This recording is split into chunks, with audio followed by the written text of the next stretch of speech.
ایک دفعہ کا ذکر ہے کہ ایک شہر میں ایک بادشاہ رہتا تھا۔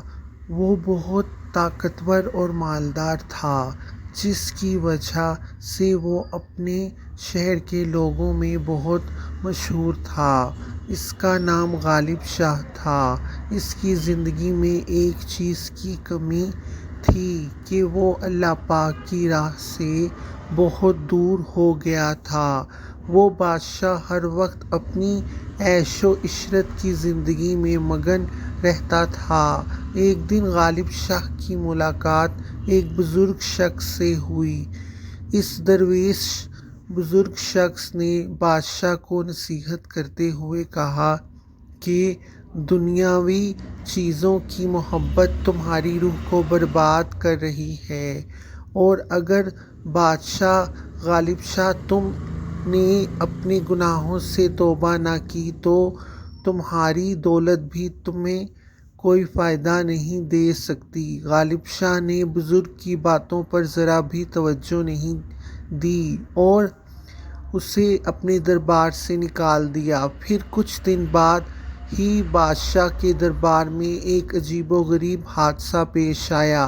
وہ حادثہ بھی کچھ ایسا تھا کہ قلعے میں ایک زبردست زلزلہ آیا، جس سے بادشاہ کے سب خزانے زمین میں دفن ہو گئے اور اس کی طاقت اور حیثیت ایک لمحے میں ہی ختم ہو کر رہ گئی، اور لوگ بادشاہ کے خلاف بھی ہو گئے، اور بادشاہ کو اپنی بادشاہت سے ہاتھ دھونا پڑا۔ اس وقت غالب شاہ نے سوچا کہ یہ سب اس کی زندگی میں ہونے والے سب گناہوں کی وجہ سے ہوا ہے۔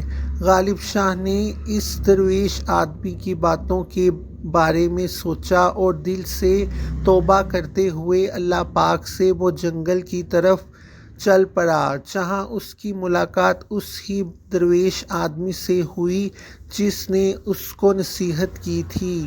غالب شاہ نے اس درویش آدمی سے ملتے ہی کہا کہ مجھے اپنے تمام گناہوں کا احساس ہو گیا ہے اور میں دل سے توبہ بھی کرتا ہوں، تم مجھے بس راہ راست پر لے آؤ۔ درویش نے پھر اسے سمجھایا کہ توبہ صرف زبان سے نہیں بلکہ سچے دل سے اور عمل میں بھی نظر آنی چاہیے۔ بادشاہ نے درویش کی رہنمائی میں اللہ پاک کی عبادت بھی شروع کر دی اور صدقہ بھی دینے لگا اور لوگوں کی مدد بھی کرنے لگا۔ کچھ وقت کے بعد لوگوں نے دیکھا کہ بادشاہ تبدیل ہو گیا ہے۔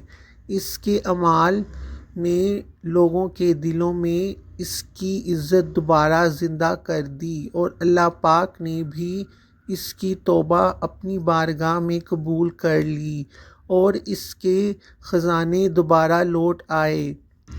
اس سے غالب شاہ نے یہ سیکھا کہ اصل طاقت دولت میں نہیں بلکہ اللہ پاک کی راہ پر چلنے میں ہے۔ اس نے اپنی سلطنت کو نئی بنیادوں پر قائم کیا اور اپنی قوم کے ساتھ مل کر ایک کامیاب زندگی بسر کی۔ اس واقعے سے ہمیں یہ سبق ملتا ہے کہ ہمیں کبھی بھی اللہ پاک کی رحمت سے مایوس نہیں ہونا چاہیے، اور توبہ کرنا ہمیشہ ہماری زندگی میں ممکن ہے، اور اللہ پاک سے توبہ کرنے والا کبھی بھی تنہا نہیں رہتا۔